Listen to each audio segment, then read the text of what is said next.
Assalamualaikum warahmatullahi wabarakatuh.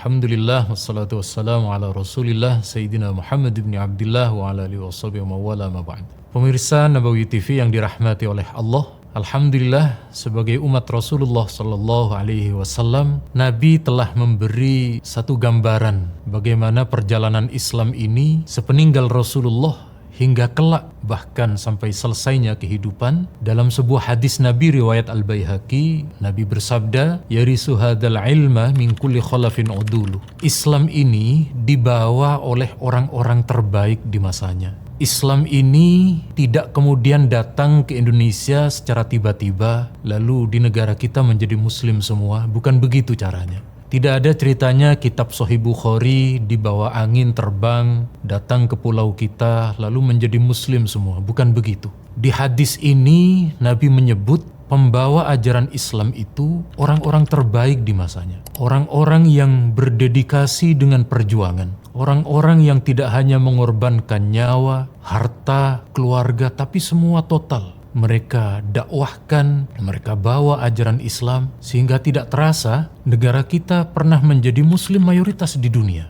Itu bukan perjalanan tiba-tiba, tetapi ada perjuangan para ulama. Wa'tasimu bihablillahi jami'an wa la tafarraqu.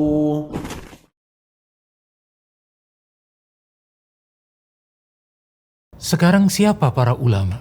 NU pernah merilis sebuah sanad ilmu. Sanad ilmu itu yang menunjukkan bagaimana estafet perjuangan Islam mulai dari para ulama seperti dari kalangan ahli hadis, dari kalangan ahli tafsir, dan dari berbagai kalangan ulama. Memang ketika di dalam rilis yang disampaikan oleh PBNU yang saat itu Rais Amnya adalah Kiai Sahal Mahfud, lebih banyak dari sisi keilmuan ulama Mesir. Tetapi tidak bisa dipungkiri ada satu sosok ulama bernama Syekh Yasin Al-Fadani. Beliau keahliannya di bidang hadis tidak perlu ragu. Karena ulama Mesir bertabarruk sanad kepada Syekh Yasin Al-Fadani.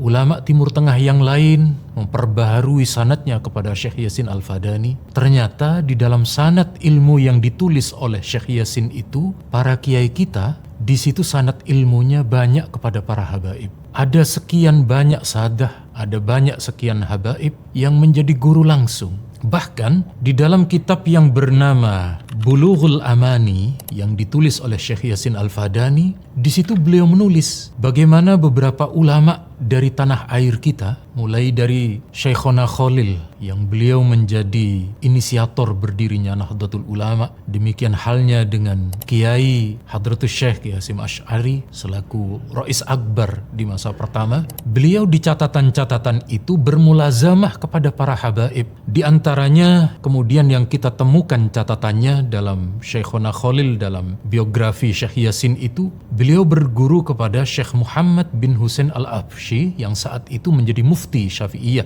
di kota Mekah. Ini tidak lepas dari Maulid Simtud Duror yang semarak sekali di pesantren, di kalangan kita di NU selalu membacanya.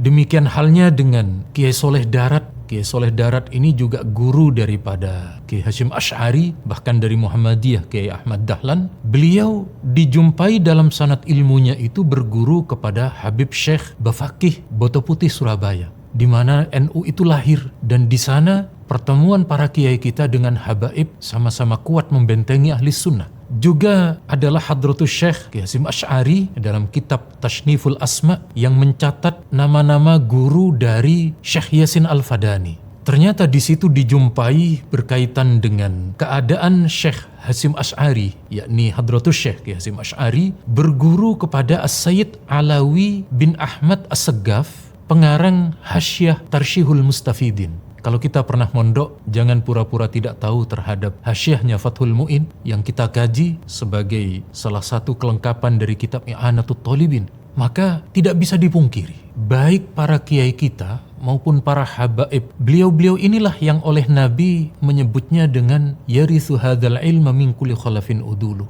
Islam ini dibawa, diperjuangkan, didakwahkan oleh orang-orang terbaik di masanya. Tidak hanya di negeri kita, tetapi dari Mesir, dari Jordan, dari Damaskus, Suriah, dan semua secara keilmuan, beliau-beliau ini menyatu. Tidak lagi membeda-bedakan, karena ahli sunnah ini bukan hanya milik orang Jawa. Ahli sunnah bukan hanya milik orang Sumatera, bukan hanya milik orang Lombok, tetapi ini Islam kesatuan. Yang kemudian yang pembawanya, pendakwahnya adalah orang-orang terbaik di masanya. Sementara kalau kita ingin meneruskan perjuangan itu, maka jangan lagi kita memilah antara satu kiai, antara satu orang alim, tetapi ketika ada orang yang berilmu, yang menjadi pejuang ahli sunnah, yang menyebarkan ilmunya melalui pesantren, majelis taklim, dan lain sebagainya, itulah yang kita ikuti, karena inilah yang disabdakan oleh Nabi sebagai para pejuang Islam untuk menjadi estafet perjuangan Islam sampai hari kiamat. Sekali lagi, semoga Allah memberi kekuatan kepada kita untuk betul-betul membuka hati dan mata kita bagaimana para kiai-kiai kita memiliki guru, memiliki satu energi cahaya ilahi yang tidak bisa dipungkiri. Itu semuanya adalah diantaranya melalui para habaib dan para ulama yang lain.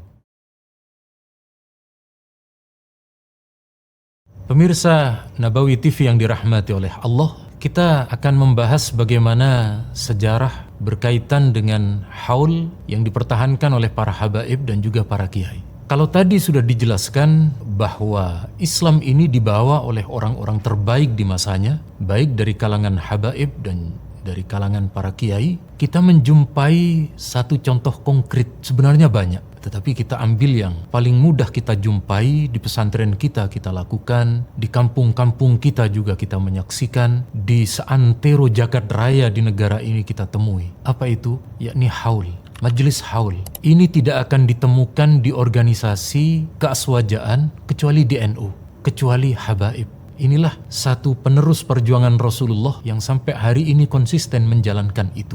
Ada di salah satu kitab yang bernama Nihayatuz Zen, karya dari Syekh Nawawi Al-Bantani. Kiai-kiai NU sudah pasti berguru kepada beliau, dan beliau di dalam sanad ilmu, Syekh Nawawi juga bermulazamah dengan para sadah alawiyin saat di Mekah, termasuk dengan pengarang kitab Tarsyihul Mustafidin, dengan Sayyid Ahmad Zaini Dahlan dan para ulama yang lain. Di kitab Nihayatuz Zen, tepatnya di bab wasiat, beberapa bab sebelum bab nikah, itu Syekh Nawawi Al-Bantani beliau berkata begini, waqad jarat 'adatun nas bitasadduq 'anil mayyit fi thalithin min mautih. Telah terjadi sebuah kebiasaan, sebuah tradisi di lingkungan masyarakat, yakni bersedekah setelah keluarga ada yang meninggal, mulai dari malam ketiga, malam ketujuh, kemudian wafi tamamil ishrin, malam ke-20, tetapi kalau di Indonesia tahlil 20 tidak ada. Kemudian wafil arba'in, pada malam ke-40, wafil mi'ah, pada malam ke-100. Wa ba'da dzalika yuf'alu haulan fi yaumil maut. Setelah itu dilakukanlah yang namanya haul, 1 tahun di hari wafatnya. Kita sebagai santri dari beberapa pesantren di Pondok Lirboyo, muassisnya Kiai Abdul Karim, ada haulnya. Kita yang berada di Madura, ada haulnya Syekhona Khalil. Kita yang di Pondok Sarang, ada haulnya Kiai Sarang. Kita yang berada di Sidogiri, ada haulnya pendiri Sidogiri. Di Pondok Peloso, ada haulnya Kiai Jazuli Usman, dan lain sebagainya. Kalau di kalangan pesantren, sudah maklum itu. Di luar kalangan pesantren, ada, yakni haulnya para habaib. Ada haul Habib Ali di Solo. Ada haulnya Habib Abu Bakar di Gresik. Amalannya persis sama seperti kita. Amalannya baca tahlil persis dengan kita. Khataman Al-Quran sama persis dengan kita. Ini menunjukkan antara guru-guru kita dari kalangan kiai dan guru-guru kita dari kalangan habaib, ke atasnya itu satu, ke atasnya itu sama. Sama dari hadis Nabi, sama dari para ulama, sama sekali tidak ada terjadi perbedaan. Maka kemudian yang kita ambil hari ini adalah dalil yang kita amalkan dari sumber yang sama, yakni Rasulullah SAW. Lalu mana dalilnya? Mana dalil yang sampai hari ini kalangan kita dan kalangan habaib melakukan haul? Hadisnya terdapat dalam riwayat Imam Bukhari. Tetapi pendalilan atau istidlalnya metode dengan istimbat. Istimbat itu menggali hukum. Yakni ketika Sayyidah Aisyah beliau bersabda, beliau berkata yang mengambil sabda dari Nabi, yakni kana yukthiru Rasulullah dzikra Khadijah. Nabi itu sering mengingat-ingat Khadijah. kalimat kana yukthiru dzikraha, atau Nabi sering mengingat-ingat Khadijah, kalimat dzikra itulah yang kemudian diambil tentang berkaitan dengan masalah haul.